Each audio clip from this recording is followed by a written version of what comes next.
Welcome back to the library. Today I'm going to be discussing chapters 4 and 5 of Brave New World.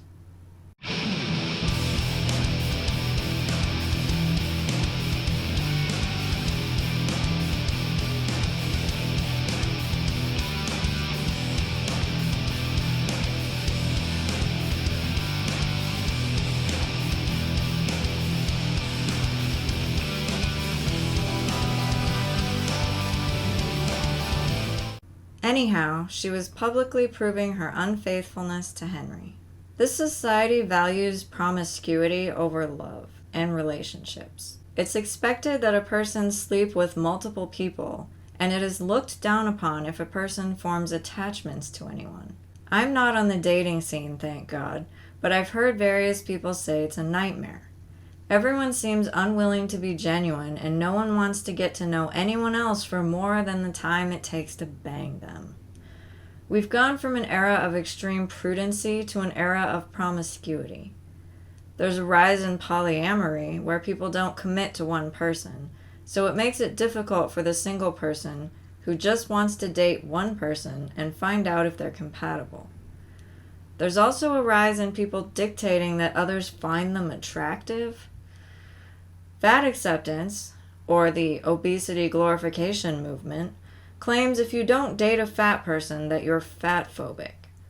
Homosexuals and transgender people claim if you don't date either of those groups that you're homophobic or transphobic. Simultaneously, there seems to be a rise in promiscuity and totalitarianism in dating. It's free reign as far as lack of commitment goes, but you're ordered around about whom you're allowed to have the lack of commitment with. It's like in the book. The character had to prove her unfaithfulness. She had to prove that she wasn't committed, so she had to pick a different person besides Henry, even though she liked Henry. So it's like you have to prove that you're not fatphobic by dating a fat person, and you have to prove that you're not homophobic by dating a gay person, and you have to prove that you're not transphobic by dating a trans person. This is ridiculous, and this is not how dating should be. That makes it seem like it's just pity dating. Like, oh, I'm gonna date you for virtue signaling points. What? That's not fulfilling or satisfying or sane. Bernard gave his orders in the sharp, rather arrogant, and even offensive tone of one who does not feel himself too secure in his superiority. Bernard is an alpha caste member, so he was conditioned to think all other castes were inferior to him. However, Bernard has had some rumors spread about him, which causes him to feel insecure, even though his conditioning told him that he has nothing to feel bad about because he is better than everyone else.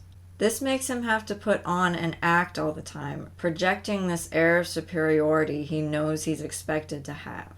He feels fake in his superiority because he actually feels insecure, and so he lashes out at the lower castes. This is like how the left behaves a lot of times. They've been told they're the doing the right thing. They're the on the right side of history people. Yet they act like complete dictators all the time when they don't get their own way.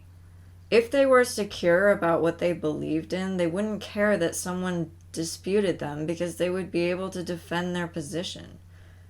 They also try to destroy everyone whom they know they can't argue with. They can't form a coherent conversation, so they end up lashing out in the hopes that they'll make the other person feel bad enough to go away just so they don't have to deal with them anymore. The mockery made him feel an outsider, and feeling an outsider, he behaved like one, which increased the prejudice against him and intensified the contempt and hostility aroused by his physical defects. Bernard falls into this self-fulfilling prophecy in addition to him feeling insecure. He projects his anger onto someone, causing them to think he's an asshole, so then he feels bad about himself. If he would just stop trying to project a fake sense of superiority that he doesn't really feel, he would solve his vicious cycle problem. I think a lot of people who scream really loud about whatever activist issue they feel strongly about are really just trying to convince themselves that they believe it.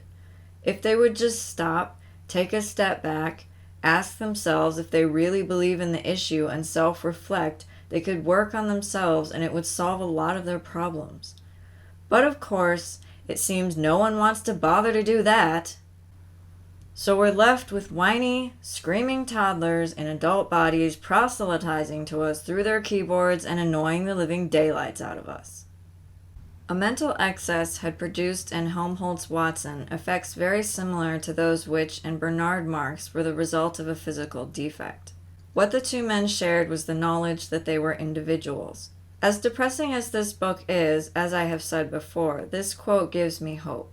Even in this society in the book where people are purposely bred not to be individuals, somehow individuality still peeks through. In our society, it does seem like so many people are under mass psychosis, but there are and always will be people who are free from it, and who may have never fallen for it because they see through the bullshit. That's why no matter how hard this shit gets, I plan to never give in to the bullshit, because the hardest day of freedom is still exponentially better than the easiest day in the cult. I got that last part from a lady named Dawn Smith who did a TED Talk on the assembly cult, and the truth of that statement really resonated with me. Mental excess in Helmholtz-Watson refers to the fact that he is able to use the full capacity of his brain. Something went wrong, in quotes, when he was created in the test tube, and it caused his brain to develop fully. I say wrong because in the society he's in, people are only bred to use half a brain. Helmholtz is able to think full thoughts just like we are in real life.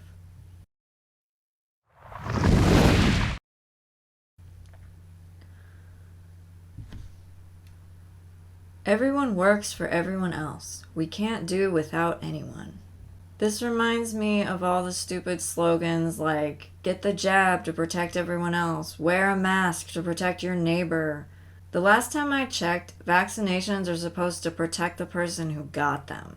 Also, masks would protect the person who's wearing them, if you believe that they protect anything, which I don't. I have been deeply disturbed by the coercion that our society has fallen into regarding this particular jab. No other vaccines have been portrayed this way. It almost makes me feel like the jab is some sort of religious ritual, and everyone is trying to evangelize to people why it's a good idea to get it.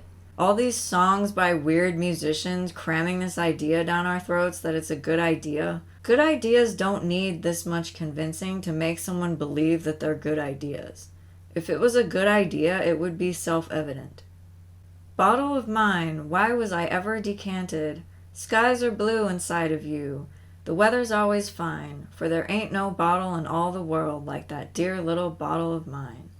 One of the characters in this book, Lenina, goes on a date to a nightclub where there's a song playing. These songs are about the test tube human science experiments. The word for being born in this society is decanted. So the song is about, oh, why was I ever born? Life inside my bottle was perfect.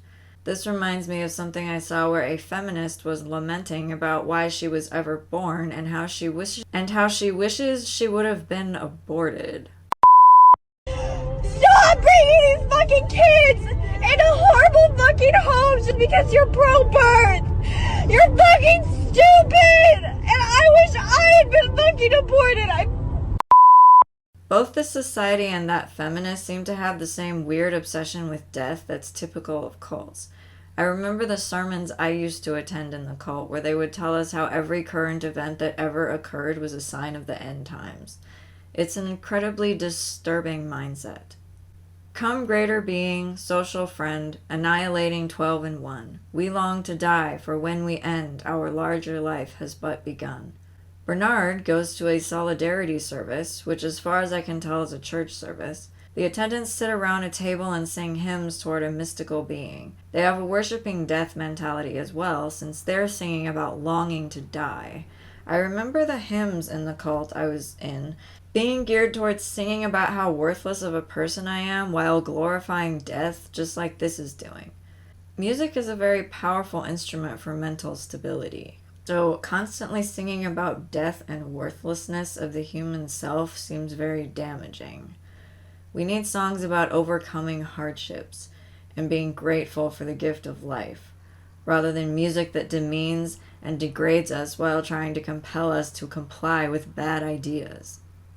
I think that'll do it for chapters 4 and 5 of Brave New World, and I'll see you on the next video. In the meantime, hang on to the truth and don't let all the propaganda get to you.